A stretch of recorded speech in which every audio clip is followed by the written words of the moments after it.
Shout out to this fan for coming up with the idea to this video. If you have any cool ideas for a future video, let me know in the comments below. I may just give you a shout out.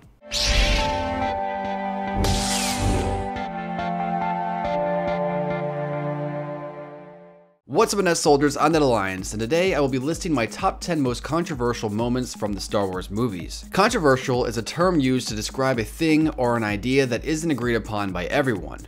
So this list will be covering 10 scenes that not everyone agreed with. Now, there are a ton of scenes that could be listed in this video, but I won't be counting retcons like Han Solo shooting after Greedo, for that change impacted Han Solo's character, while the change like adding eyelids to an Ewok didn't affect the story at all. So let me know your most controversial scenes in the comments below. Now with the ground rules laid out, if you enjoy this video and you'd like to see more, please remember to like, subscribe, and turn notifications for more Star Wars fun. But with all that said, let's begin. Starting at number 10, we have Yoda's acrobatics. For many, before Attack of the Clones, Yoda had always been seen as more of an inquisitive type of Jedi, preferring to use the Force over a lightsaber if need be. And so many had associated Yoda with being so powerful with the Force that his character wouldn't actually need a lightsaber in the first place. Or if he did have one, it would just be there for more of a decorative type of thing. So in Attack of the Clones, when we see him walk up on Count Dooku and jump around like a spider monkey swinging his blade like a maniac, many people don't like this. Now for me, while I can understand why people would dislike this addition to his character, I'm actually all for it. Like I said, I understand that many view Yoda as more of a scholar and less of a warrior, but for me, I think this makes perfect sense. And not only does it not bother me, but I actually think it improves Yoda's character overall. Think about it, in this single scene, we see why Yoda is the best of the best. For not only can he use the Force to throw things and absorb lightning, but he can use the Force to manipulate his body and speed to move like he did when he was younger. He shows us why his quote in The Empire Strikes Back is so memorable. Size matters not. Look at me. Judge me by my size, do you? And where you should not. For my ally is the Force. Yoda in this scene, and as well as his character overall, is the best example of the lesson. It's not the size of a dog in a fight, it's the size of the fight in the dog. At number 9, we have Leia's flight.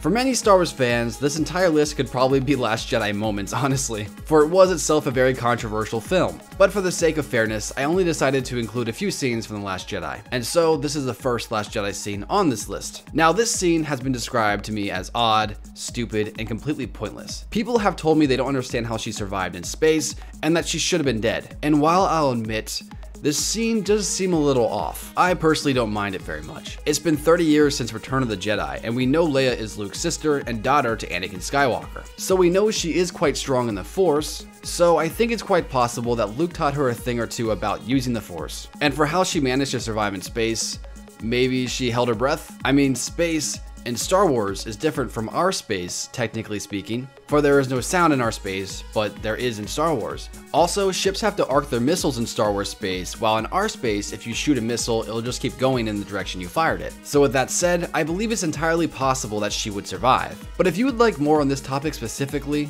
I actually did a video on this, so if you want to check that out, there will be a link in the description below. At number 8, we have Rey's lineage. In The Last Jedi, we finally found out who Rey's parents are. So, were they great Jedi? Is Luke her father? Is Obi-Wan her grandfather? Is she a reincarnated Anakin?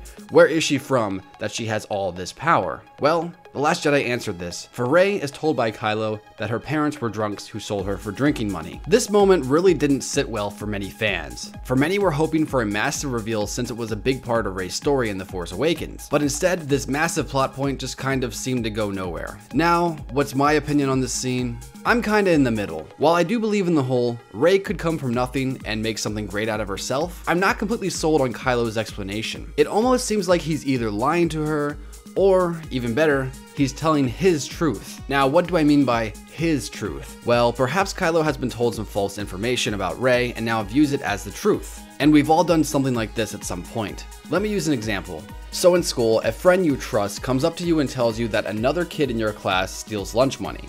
And although you don't know much about that other kid he's talking about, you trust your friend, so why would he lie? And even though you have no real proof that this kid actually steals lunch money, you still forge your opinion off of what your friend said. And I know that's kind of a long explanation, but you get my point.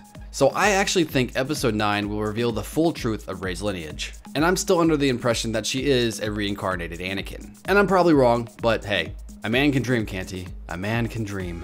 At number 7, I have midi-chlorians. On my channel, there are 2 Star Wars related topics that I choose not to speak of, for these 2 topics have been beaten to death by every Star Wars YouTuber ever, and midi-chlorians is one of them. Don't worry, we'll get to the other one later. Now, the main reason why I choose not to speak about the midi-chlorians is because honestly, I really don't care. Old school Star Wars fans, wait, I technically count as an old school Star Wars fan now.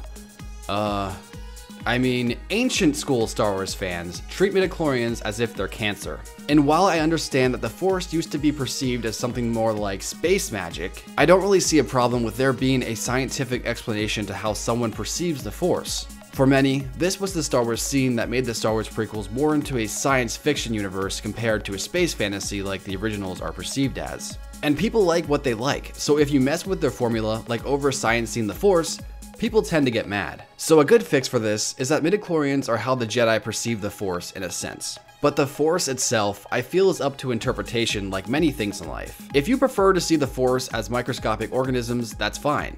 If you like to think of it as space magic, that's okay too. Just like how I perceive the world as round, but a flat earther will see it as flat, and although they're really wrong, their perception of the world, even if it's false, isn't hurting me, and my perception isn't hurting them. So in the end of the day, the moral of the story is, who cares? And that's how I feel about midi-chlorians. At number 6, we have Chewbacca's medal. Believe it or not, Chewbacca not receiving a medal was a pretty controversial moment when Star Wars came out. The behind the scenes reason was that George Lucas didn't really think he needed one, but this controversy was apparently so big that George went back into the lore and added a reason for why Chewbacca didn't receive one. Apparently he was offered one, but he refused it for Wookiees don't place value in tangible rewards. While I'd prefer to see Chewbacca with a medal, I'm actually okay with his in-canon explanation. And so, this is a controversy that has been solved.